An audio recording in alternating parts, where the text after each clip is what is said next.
I believe in the Midrashic sources, they explain who Yitrod was. He was a priest of Midian, and he had dabbled in many forms of idolatry.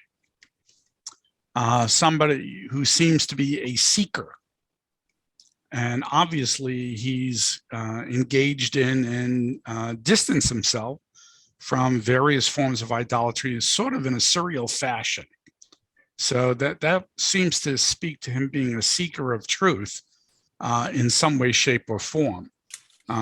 He at one time he was even an advisor to Pharaoh, according to some Midrashic sources, which means he got to see some of the damage done to Egypt. So he was a participant, not merely a bystander in that sense.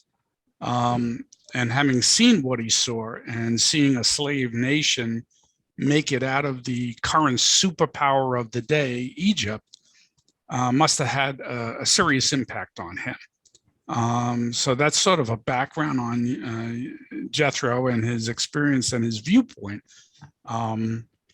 So when he talks about Hashem being greater than any other Elohim, Elohim is often used in the generic to talk about other gods. Eric, build on Kim's comment.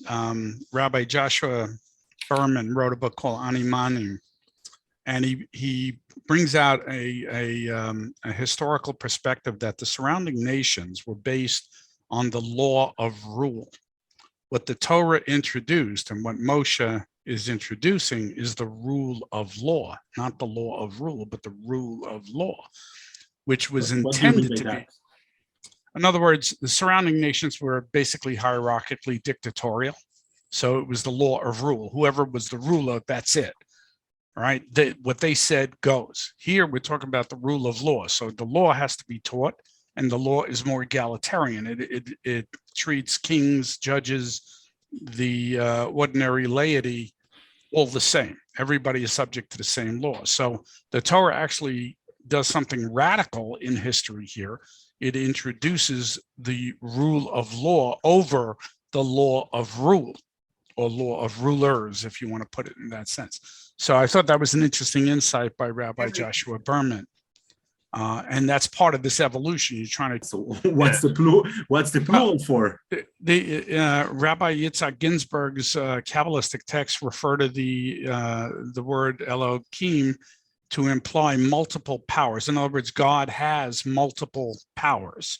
Not right. That God is a multiple, but God has multiple powers.